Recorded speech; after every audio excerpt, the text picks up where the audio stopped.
The two countries. A more than $1 million grant in Madison is aiming to fight the opioid epidemic. How one man is making it his mission to help those who are struggling. Plus, a new report shows that sex trafficking in Wisconsin is underreported. How the state plans to raise awareness of the problem and expand support for victims. From the Channel3000.com Alert Center, this is News 3 Now at 5.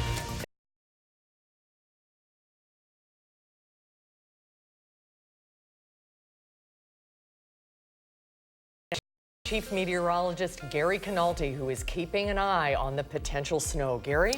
Yeah, that second system is the one that we're really watching for late Saturday afternoon into Saturday night, but we could see some snow accumulations before that. On Doppler track, we had some rain showers this morning, also a little bit of freezing rain north and west of Madison, but notice how that's all swept off to the northeast on mild southwesterly winds. High temperatures have climbed into the upper 40s and lower 50s over southwestern Wisconsin. Here in Madison, we're at 48 degrees. In fact, actually now we're up to 49, which is our new high temperature for the day. But winter storm watches have already been issued from noon Saturday until 6 a.m. Sunday for Dane County and areas to the north and west. Rock County down in Janesville and into southeastern Wisconsin. That advisory starts at 9 p.m. tomorrow evening and runs through 6 a.m. Sunday morning. We could see a round of snow tomorrow night into early Saturday, and then some heavy snow from late Saturday afternoon into Saturday night. I'll tell you how much we can expect in just a few minutes. All right, Gary, thank you. Right now, the House is voting on a war powers resolution aimed at limiting President Trump's military actions in Iran. Here, let's take a live look at the House floor. The showdown came a week after the president authorized a U.S. strike, killing Iran's top military commander. Democrats continue to question the administration's justification for the strike. For now, President Trump only plans to hit Iran with additional sanctions, not strikes. But a top Iranian military official has suggested harsher revenge against the U.S. may be on the way. Meanwhile, CBS News has learned the Ukrainian jetliner that crashed outside Tehran on Tuesday was likely targeted by an Iranian anti-aircraft system. U.S. officials are confident the Boeing 737 was struck by at least one missile that had been fired from the ground. There were no survivors among the 176 passengers and crew on board. President Trump believes the suspected missile strike may have been unintentional. Authorities in Iran and Ukraine initially suspected a mechanical problem caused that crash. There will be an international investigation into what happened. Meanwhile, here at home, activists are gathering at this hour to voice their opinion on how they think the Trump administration is handling the situation with Iran. Our Gabriella Becerra live near James Madison Park with the very latest. Gabby? Protesters here at James Madison Park have one message they want to make clear: no war with Iran. And they're getting a lot of excitement from the crowd as the commuters are heading back. But there's one thing that demonstrators here say that they really don't agree with, and that's Trump's administration's recent actions of assassinating the Iranian General Soleimani. They're saying that President Trump gave no assurance in his speech that the United States will take military action against the Middle East in the future. And protesters out here say what they'd rather see than go to war is simply a resolution be made. But we'll hear from the organizers who led this rally today at 6, and we'll share more then. All right, Gabriella Becerra live in downtown Madison. Gabby, thank you very much. A prison guard in Boscobel is recovering after an inmate attempted to kill him. The Grant County Sheriff's Department says 47-year-old Dexter Ewing, who is currently housed at the Wisconsin Secure Program facility in Boscobel, attacked a 42-year-old guard. Deputies say Ewing used a homemade edge weapon, or a shank, and attempted to stab him in the neck. The victim had a wound on his neck and face. He was taken to a hospital where he was treated and released. According to court records, Ewing is facing 2 life sentences for 2 different crimes that he committed. An eyewitness called for police early this morning after watching a man smash out a car window on Williamson Street. Madison police officers say after a suspect description from the witness, they located and arrested 55-year-old Dennis O'Brien. Police say he's known to law enforcement for breaking into vehicles and said he was found covered in shards of glass. O'Brien had a GPS unit, some coins, other items, including a pipe to smoke drugs, in his pockets. O'Brien allegedly spit at officers. He was taken to jail on suspicion of possession of drug paraphernalia, resisting arrest, and a probation hold. The Madison City Council has approved a resolution calling the opioid epidemic a public health emergency and allocates $1.2 million in a national grant to fight it. After nearly 80 opioid deaths in 2018, the new initiative's goal is to reduce that number by at least 25%. Madeline O'Neill joins us now to tell us how. Maddie? Eric and Susan, the grant expands upon the police department's MARI program, which allows Dane County residents who overdose or commit a nonviolent low-level crime related to addiction forego jail for treatment. It also sets up an addiction resource team to try and prevent overdoses. So in my position, I didn't have anywhere to turn. 10 years ago, Kurt Stapleton was caught in an addiction that began with a simple surgery. So I didn't reach out to anybody. And my cry for help was, unfortunately robbing a pharmacy to get the painkillers that I was addicted to. Now, 10 years clean. Life is a journey, and I never thought I would be where I am today. Stapleton, as a recovery coach for Safe Communities, wants to lend a helping hand to others before they get to that point. It's more proactive work instead of just waiting for an overdose to happen. It's people like Stapleton that Officer Bernie Albright says can really push those dealing with addiction in the right direction. You see this switch turn on and this instant bond of trust between them that the police department now is kind of brought into. A new grant from the U.S. Department of Justice fully funds a specific addiction resource officer based in the Madison Police Department's Midtown Station. That officer will team up with a civilian peer support specialist with experience battling addiction. Together, they'll proactively connect community members with resources. It's really a great way to get people into a life of recovery. Albright says although it's still a big issue, local numbers related to the opioid epidemic are finally turning around. Stapleton says that progress comes from shining a spotlight on the issue and ways those feeling stuck can get help moving forward. And wow, it's really helping a lot of people who need the help.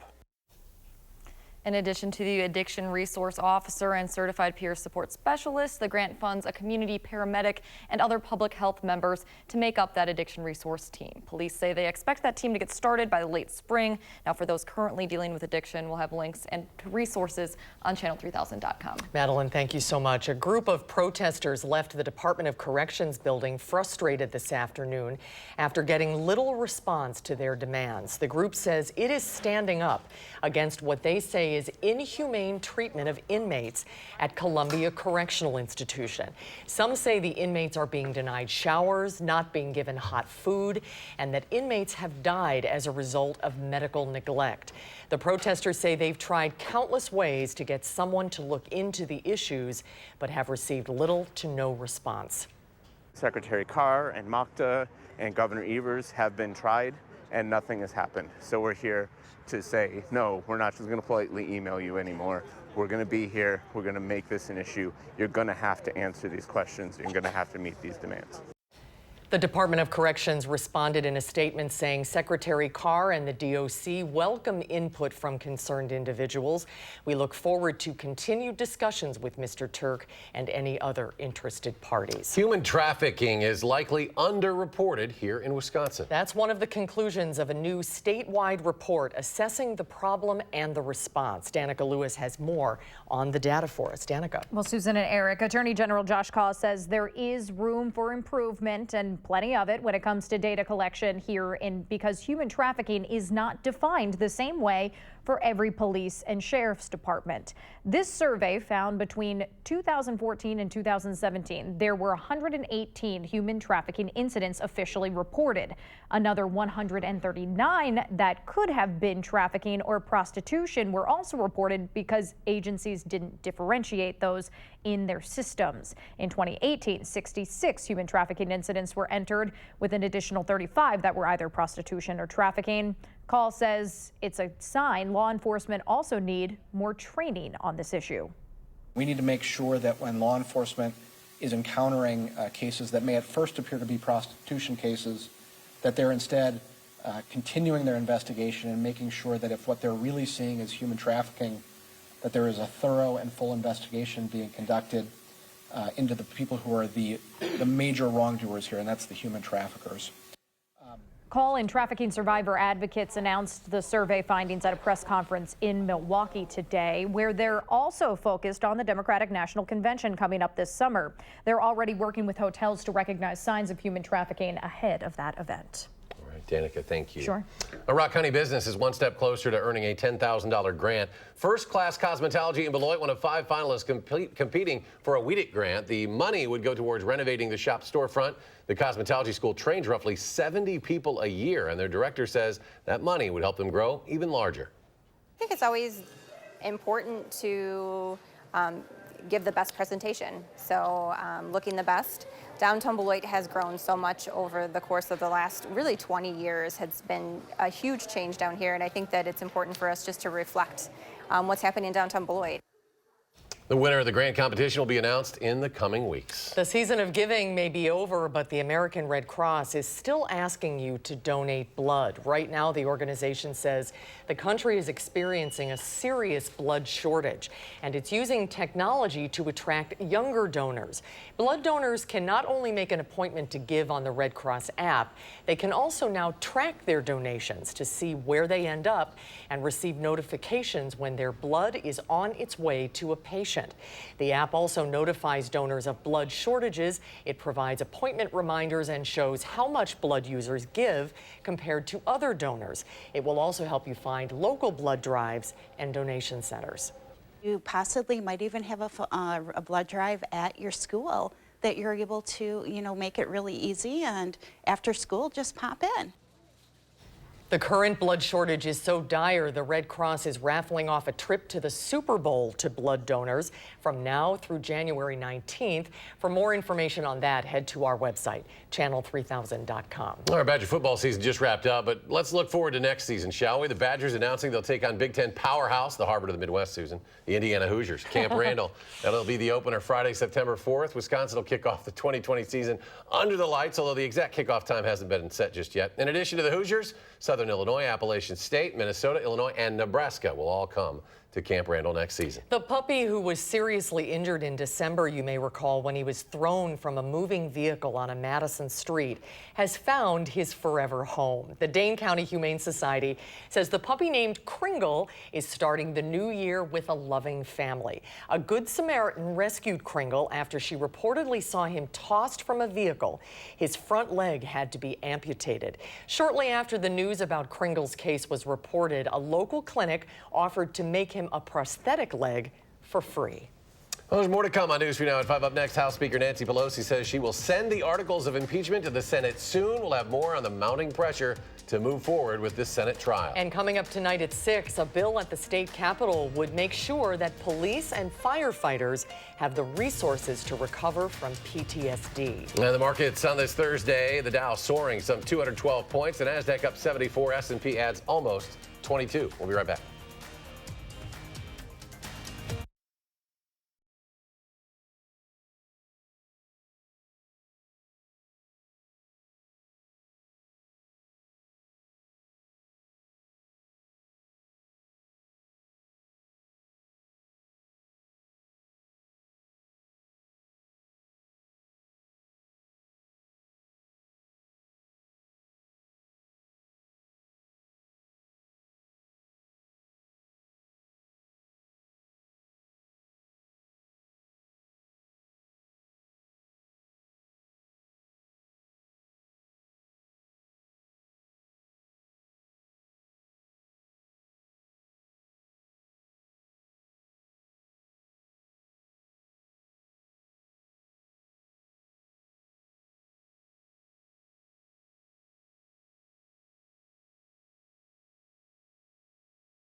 All right, we do have some breaking news and update from our nation's capital as the House has voted on a war powers resolution aimed at limiting the president's military actions in Iran. The House approves a non-binding measure to terminate U.S. military action against Iran without congressional approval, reigniting a debate over who has the power to declare war. Just minutes ago, the Democratic-controlled House approved a resolution asserting that President Trump must seek approval from Congress before engaging in further military action against Iran. The president authorized a U.S. strike, killing Iran's top military commander last week. Democrats continue to question the administration's justification for that strike.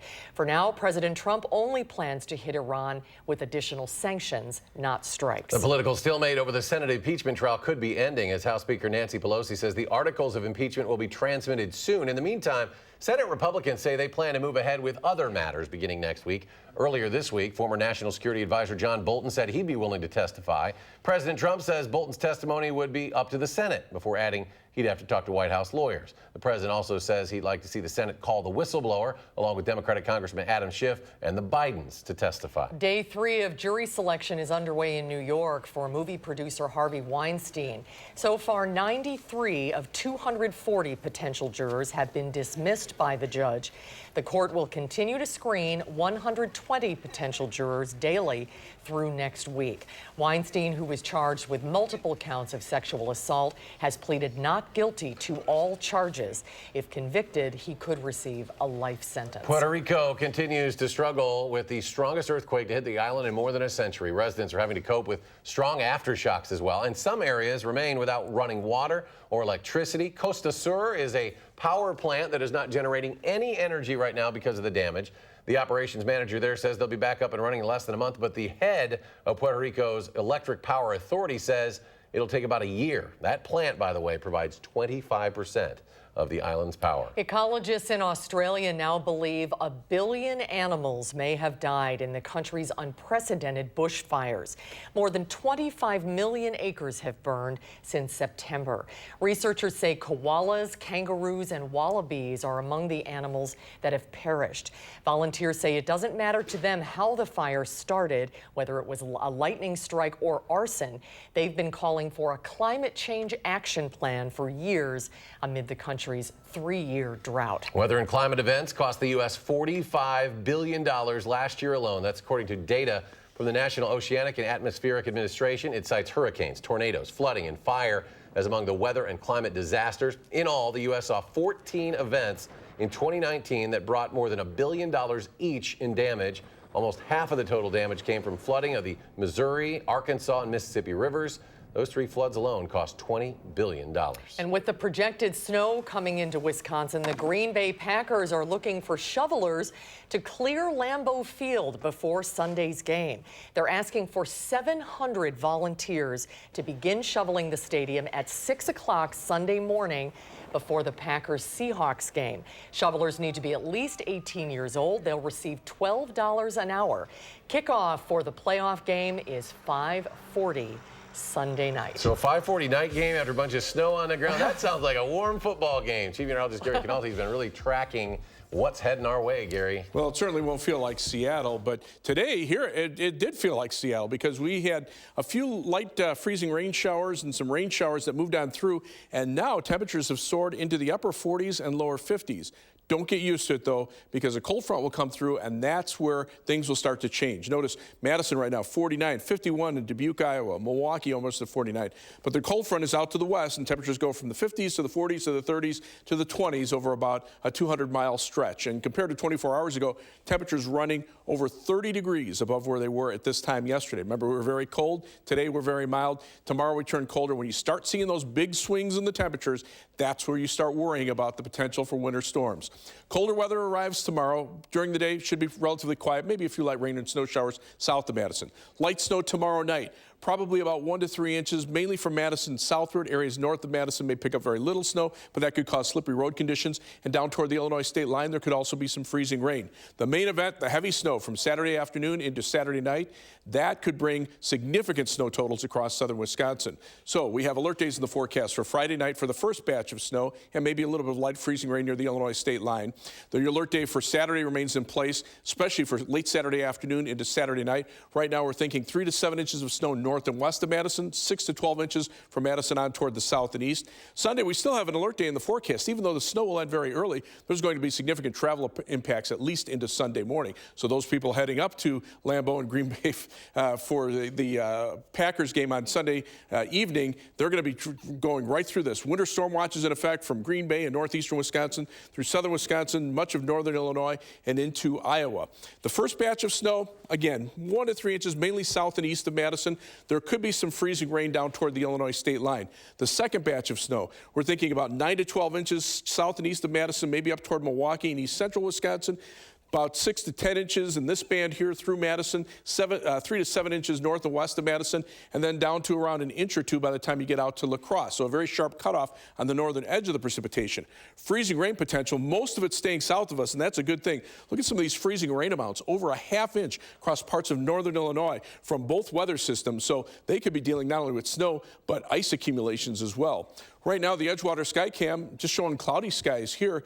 Look at the high temperature, 49 after starting out at 19. That's a 30-degree temperature rise. And right now, our temperature is still at 49 with cloudy skies. Winds are brisk out of the south at 17 miles per hour. So the storm system that's moving on through will be followed by a shot of colder air, and then the main event is starting to take place out here, and we'll head northeastward. We'll have a winter storm on the north side of this storm and a severe weather outbreak to the south. The first weather system dragging that warm front through, bringing the milder conditions, the colder weather waiting in the wings to the west, and then the storm will move, 2 storms will move through over the weekend. Winter storm watch is in effect from noon to Saturday until 6 a.m. Sunday for much of southern Wisconsin. The watch starts at 9 p.m. Friday evening for Rock and Walworth counties.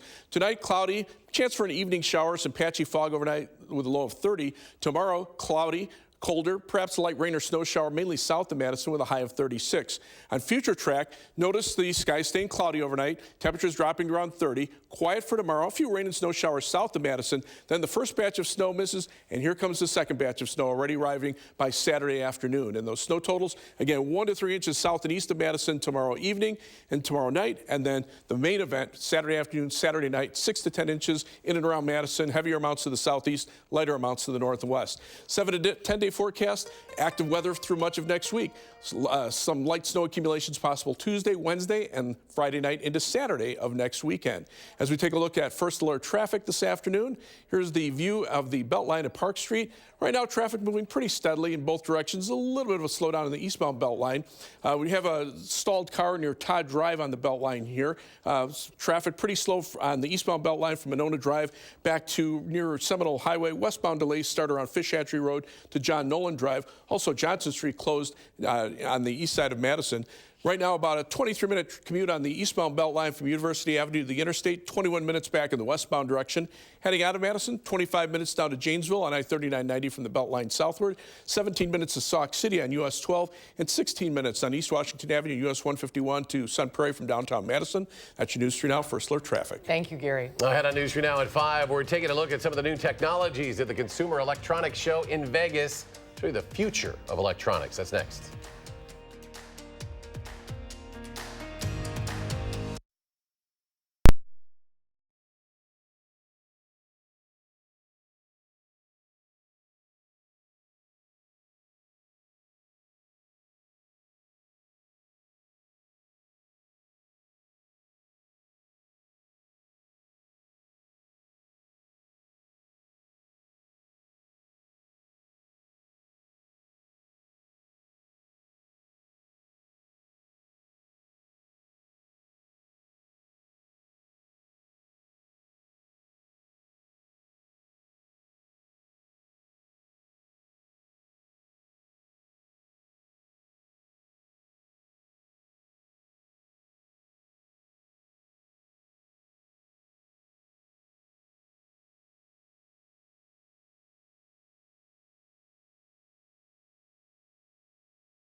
Of course, we all remember flip phones, right? They are back, but in a whole new way. At the Consumer Electronics Show in Las Vegas, the growing trend is devices that can bend. Intel has the horseshoe bend that can go from tablet to laptop. The Galaxy Fold made a splash last year. The Motorola showed off a new Razr flip phone that opens to one big screen. And TCL has a flashy new device that is still in the development stages. Manufacturers are trading the traditional glass screens for plastic in order to make the screens bend. Does it have the staying power to last a long time? Are plastic screens as durable as we need them to be? I don't think we have these questions answered yet. But if you want to have a flexible screen, you can't currently do that with glass.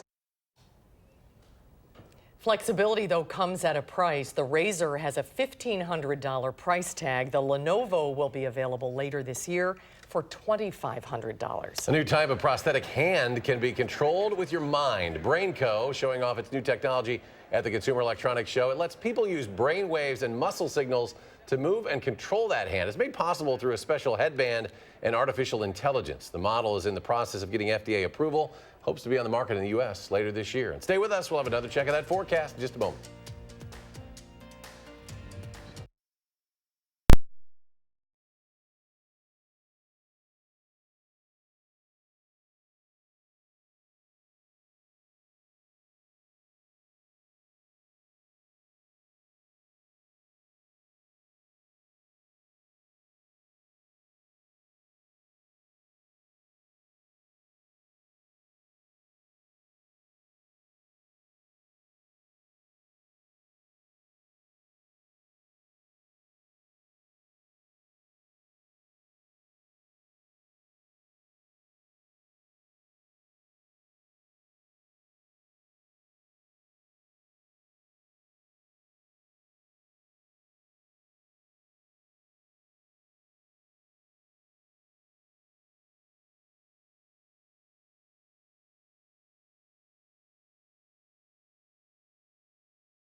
Gary's back. Final check of the forecast. Going to be an interesting next few days around here. Yeah, take a look at the temperatures right now. Does it look like a winter storm is on the way? Almost 50 in Madison right now, some 50s over southwestern Wisconsin.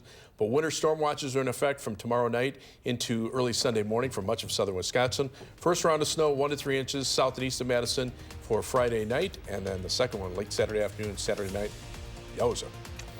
Gary, thanks. We'll have more updates in 30 minutes on News 3 Now at 6.